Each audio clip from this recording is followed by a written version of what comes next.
Hello YouTube. Behind me is basically all of the medications that I used to study for the Nclex, and I decided that before I erase it forever, I thought I would go through it and share it with you if you want a comprehensive overview of most of the meds that you will likely be tested on. So I really hope this helps. I'm a visual learner, so there's some random things in there, but yeah, let's get started. So, starting with the antidotes, if you get confused between heparin and warfarin, remember heparin has a P and protamine sulfate has a P. Warfarin, I think W and V are next to each other, so vitamin K. Narcotics, Narcan, digoxin is digibind, potassium is K-exolate. All of those are pretty self-explanatory. Benzodiazepines is flumazenil. I remember the Z's in those. Magnesium is calcium gluconate, and lead poisoning is succinimir. Even though acetaminophen is not an NSAID, I think of this as my NSAID table. I put acetaminophen, aspirin, and ibuprofen in alphabetical order so I can remember that acetaminophen is the only one that doesn't cover inflammation. And then Toradol is a common NSAID that can be given IV push in multiple different ways, but on the test they will call it ketorolac. So remember that ketorolac is Toradol. Okay, so antibiotics. Aminoglycosides such as vancomycin all end in mycin. They are the big guns, so to speak. So if you think of the phrase a mean old mycin, that will help you remember that they're for the big deal type infections. But not all mycins are aminoglycosides, such as azithromycin. So if it has that word throw in it, that little phrase, you throw it away. It's not part of this class. Toxic effects includes ototoxicity and nephrotoxicity. So you want to think mice, which would be ears if you think of like Mickey Mouse. If you then look at the shape of the ear is similar to the shape of a kidney, and that's how we remember nephrotoxicity. You wouldn't really give these by mouth. The only ones that you would be neomycin and kanamycin because they help with sterilizing your bowel before surgery, or if you have hepatic encephalopathy. So Mark had this phrase, "Who can sterilize my bowel?" And then the response would be neocan, which is how you remember neo and kanamycin. Also, antivirals all end in vir, such as acyclovir. On to cardiac drugs. These ones are pretty good because for the most part they stick to their ending all the time. So we see calcium channel blockers. They all end in dipine, or some people say pine, but don't get confused between these and other drugs such as atropine. So you want to think dipine, like you're dipping in the calcium channel. It's those endings plus verapamil and cardizem, and they act like Valium for your heart. It really just calms your heart down, causes vasodilation, and you definitely don't want to give if the systolic is under 100. So the way I remember this is this heart, this grapefruit, and a channel of milk going to the heart. I cannot think of calcium without thinking of milk. I don't know why it's equivalent in my head. So I think of a channel of milk flowing to the heart, which is how I remember dipping in the calcium channel. And it's draining into the atrium. So that's how I remember that calcium channel blockers only treat atrial issues. Now, don't get confused because they'll probably throw in supraventricular tachycardia or something like that. But you need to know that supra is above the ventricles, meaning it's an atrial issue. Also, you don't want to give grapefruit juice as they're on calcium channel blockers. This is the same for statins, which are the cholesterol drugs, like Lipitor or something like that, but they will test you only using the endings statin. Then we have beta blockers, so we remember them by the LOL at the end, but this is contraindicated in asthmatics. It could cause bronchoconstriction, which is the wheezing, and so we definitely don't want to give this to people who have asthma.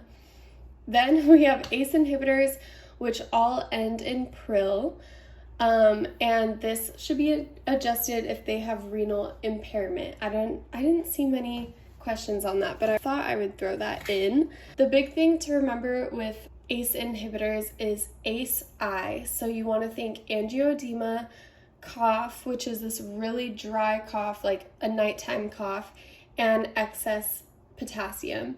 So if they have those three adverse effects, you instead want to use ARBs. But actually this isn't the best analogy, but it includes all of the adverse effects.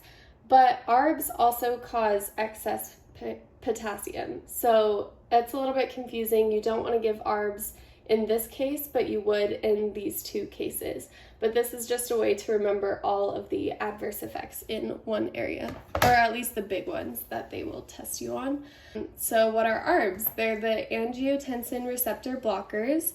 They will all end in sartan. So I saw this one video where the guy would think sartan, Satan and sin are correlated. So you think angiotensin receptor blocker. Kind of a stretch, but anything to remember. All of these cardiac drugs will cause vasodilation. Now on to psych, which is highly tested for a lot of people. If you think about it in the order that I've placed these classes, it goes the 2 tranquilizers and then the 2 stimulants. So that's just something to think about. But phenothiazines, these are also the big guns, so to speak. They're the first generation antipsychotics, and they all end in zine, which is really nice for thiazines. Mark says give zines for the insane type of thing. So they end in zine, like thorazine. Also, I put haloperidol and haldol in this class. They function very similarly, and that's kind of just how we were taught it in school, so easy to lump those together. And these are considered major tranquilizers, so think about the side effects. You'll have tremors, photosensitivity, agranulocytosis, weight gain, dry mouth, dizziness, constipation. I just said same as TCAs because I have this little picture that I remembered TCAs with that I will show you. And then we have benzodiazepines. So these I had to like train myself to think of because I always thought, oh, they end in PAM and LAM, but that's not always the case. Mark helped me learn that ZEP is always in the name, so benzodiazepines, it's in that name, and it's also in their drug name. I don't know if I'm explaining this well, I'm sorry. But it'll either end in PAM or LAM, but they'll definitely have ZEP in the name. They're obviously a psych drug, but they can help in muscle relaxants, like if you need it before surgery, also seizures, alcohol withdrawal for sure, those type of things. And then we have our tricyclic antidepressants. So the biggest one they test is amitriptyline. Mark would say Elvil, Tofranil, Aventil, Deseril, and that's the way you should memorize it, but they go by their triptyline names on the test. So over here you could see some of the other names, but amitriptyline is like the big one to remember. And these are antidepressants. They also in small doses are used for migraines and other things, but the biggest thing to remember is antidepressant, and they take about 2 weeks to start to work. So this is where we want to be thinking about suicidal ideation because they are starting to get their energy back, but they are still very depressed. So in those 2 weeks is about when a lot of suicides happen. So I made this picture in nursing school to help me remember all of the effects of this drug. So Tricyclic, I think Tricycle, and this person is so dizzy, so dehydrated, dry mouth, weight gain, constipation, all those wonderful things. So I hope that helps. And then we have MAOIs, and so these all have the beginning mar, nar, par. So mar, plan, nar, dil, par, nate. These all treat depression, even though they're not used as often anymore. The Nclex really just wants you to know that this is the class where you would educate on a low tyramine diet. So this is no aged foods, nothing dried, fermented, so no beef jerky, wine, soy, beer, basically no alcohol, like all the dried and fermented foods. Mark Klimek also says no bananas or avocados, but I feel like that would be a big stretch. But if there's nothing dried or soy or anything on there, look for banana and avocado. And then lastly, we have lithium, which is just a good one to remember. So it treats bipolar disorder, but not the depression. It only decreases the manic state. The therapeutic level is 0.6 to 1.2, which is the same as creatinine, so that was easy to remember.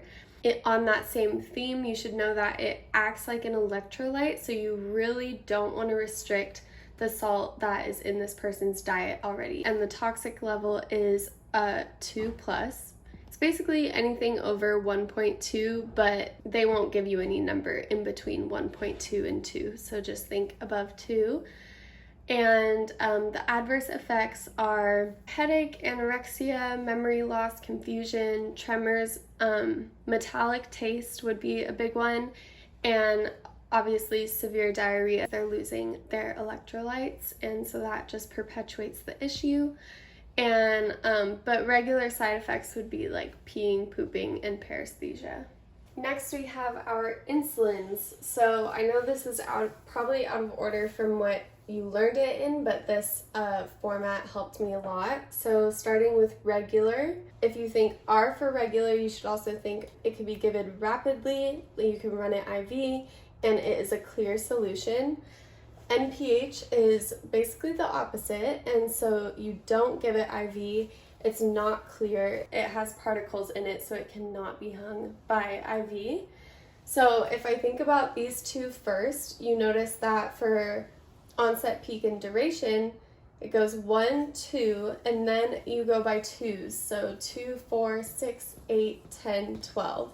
So if you can remember this chart, you know all of your onsets, peaks, and duration for those two insulins. And also, they may quiz you on giving them together. What order do you put it in? So you always do clear to cloudy, but that's kind of not enough. They will ask, which one do you draw air into first? So that is the NPH, regular, and then you draw up the regular and then draw up the NPH. So always remember, do clear to cloudy, but if they ask you this order, you would put air in that bottle and then that bottle and then draw both of them up. Then we have Lispro. So if you think Lispro, let's go, you know that that is the fastest one. So the onset is 15 minutes, peak is 30 minutes, and duration is 3 hours. And this you would give with the meal. You wouldn't give it before because obviously the onset is so quick that you want it to be with their meals. And then Glargine or Lantus, it lasts like 12 to 24 hours. So this is the only one you can give safely at bedtime, obviously, because there is no peak. These are also some important ones to know. I've just loosely grouped together these last few drugs. So these are kind of just your reaction drugs. Albuterol treats and prevents bronchospasm. Nitroglycerin treats and prevents angina. This is important not to use with sildenafil, which is Viagra. I actually got that as a question, so know that that is the name for Viagra. And diphenhydramine is Benadryl, so remember that. It treats itching and allergies. Morphine is for severe pain, and you really want to watch for respiratory depression. Synthroid is levothyroxine. They'll use levothyroxine. This treats hypothyroidism. This is typically a lifelong treatment after a partial or total thyroidectomy. And then we have our GI and GU medications. I didn't include very many, there's so much to know, but ondansetron is Zofran. I feel like that's their most commonly tested antiemetic. Furosemide is a big one to know because it's a diuretic, does not spare potassium. It's mainly used to treat hyperkalemia, but yeah, that's something you just want to monitor so closely because it is so closely tied to potassium. Okay, almost done, guys. So digoxin and warfarin, these are important to know.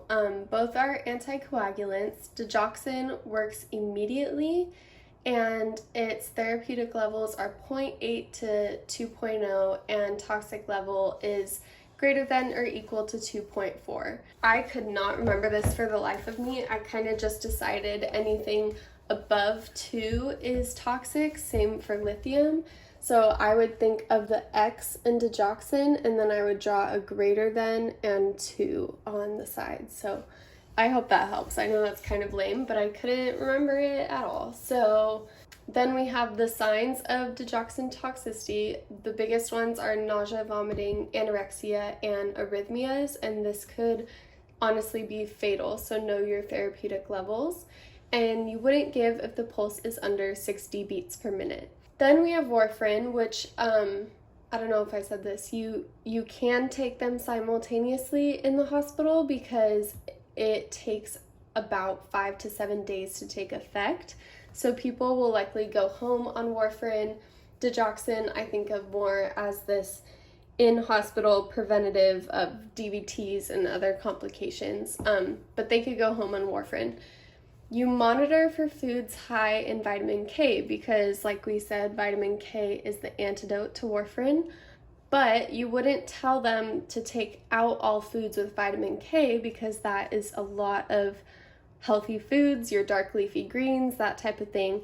So you just want to monitor and teach them not to increase their normal amount, but they can still keep eating foods with vitamin K. This is also one you don't want to take with grapefruit. Then, lastly, I didn't focus too much on OB drugs. I would just know oxytocin really well, but this is given to stimulate contractions. This is good for inducing labor, and you should know your contractions should be less than 60 seconds and 2 to 3 minutes apart. And if late decels are happening, which is when the baby's oxygen is being cut off, you want to turn it off. You will have options that say, oh, slow it down or monitor. No, if there's more than 3 late decels, you want it to be turned off. Okay, thank you for watching. I hope someone on the internet found this helpful.